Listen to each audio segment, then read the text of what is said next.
যখন একটা নতুন সম্পর্ক শুরু হয়, যৌবন কালের মধ্যে আছে সবাই, তখন দেখা যায় একে এরকম ভিডিও পাঠায়, এরকম ভিডিও পাঠায়, মেয়েগুলো অনেক সিডাকটিভ ওয়েতে, ছেলেটা বলে যে তুমি ওরকম একটা নীল শাড়ি পরে এরকম একটা ছোট ছোট ব্লাউজ পরে আমাকে একটা ভিডিও পাঠাও, ছবি। কথাগুলো শুনতে খুব খারাপ লাগবে, হার্শ লাগবে, আমি জানি, বাট আমি বাস্তবতাটাই বলছি। শুনতে যদি বেশি খারাপ লাগে প্লিজ ভিডিওটা বন্ধ করে দেন। তো ছেলেটা সাজেস্ট করে যে এরকম এরকম সেজে তুমি আমার জন্য ছবি পাঠাও। তো মেয়েটা তার ভালোবাসার জন্য কি করে, ওই রকম করে এই সেই করে প্রযুক্তির কল্যাণে কোনোভাবে নিজের ফোন না থাকলেও মায়ের ফোন, বাবার ফোন, যে কারো ফোন নিয়ে সে ছেলেটার আশাটা পূরণ করে। এই পর্যায়ে কিন্তু ছেলেটাও ম্যাচিউরড না এবং মেয়েটাও ম্যাচিউরড না। ছেলেটা কোনো একটা ড্রেস সাজেস্ট করবে যে এরকম সাজো, ফর শিওর ওই ড্রেসটা ওই ছেলেটা কোনো না কোনো জায়গায় দেখেছে, সেটা হোক সোশ্যাল মিডিয়া, হোক ফটোগ্রাফি, হোক টিভি, বা হোক আইটেম সং, কিছু একটাতে দেখেছে।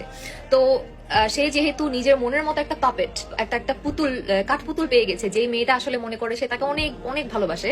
তো সেই সময় ওই মেয়েটাকে সে বলে যে তুমি এমন সাজো, সে যে আমার জন্য ভিডিও পাঠাও, এমন নাচো, এমন নেচে আমার জন্য ভিডিও পাঠাও। আর মেয়েটা তার ভালোবাসার জন্য সে সব করে যায় সিডাকটিভ ওয়েতে, তার বয়ফ্রেন্ড যেমন চায় তেমন ছবি পাঠায়। ইন আ সেন্স ওই ছবিগুলো তার বয়ফ্রেন্ডের মোবাইলেই তো আর থাকে না, আর অনেকেই দেখে, তার বয়ফ্রেন্ডের ফ্রেন্ডরা দেখে, আমি বলছি পাঠাই দিছে। আবার যদি নাও দেখায়, বয়ফ্রেন্ডের ফ্রেন্ডদেরকে যদি নাও দেখায়, তারপরও সেই কি ঠিক করছে যে মানে একটা কমিটমেন্টে যাওয়ার আগে এত ছোট বয়সে এতটুকু জিনিসটা মেয়েটার মাথায় আসে না, সে নিজেকে আসলে কোথায় নিচ্ছে। মানে এসব করে করে সে নিজেকে অলরেডি সম্পর্কটা শুরু হওয়ার আগেই সে নিজেকে একটা পাপেট বা একটা কাঠপুতুল হিসেবে সম্পর্কটাতে প্রেজেন্ট করছে। আর ছেলেটার মাথায় কি ঘুরছে, এটা কোন টাইপের মেয়ে, মানে যেটা বলছে ওটাই উঠতেছে, মানে এর কোনো ভ্যালুই নাই। আমি যা বলবো সে তাই করবে, পাইছি, আমি যা বলবো সে তাই করবে, আমি যেটা বলবো সে সেটা করবে। তো ওভারঅল আমরা যদি এই জিনিসটা চিন্তা করি, প্রথমত আমাদের এই যে কুইন মাইন্ডসেট, হ্যাঁ, বা একটা মেয়ে নিজের ভ্যালু রাখা, এই মাইন্ডসেটটা আসে পারিবারিক দিক থেকে। পরিবারের মানুষ মেয়েটাকে সেভাবে রাখতে হয় যে তুমি এতটুকু মূল্যবান। ভালোবাসা থাকবে মানুষের জীবনে, কিন্তু সবকিছুর একটা সময় আছে। কখনো কোনো কিছু ফিল হলে বা কোনো কিছু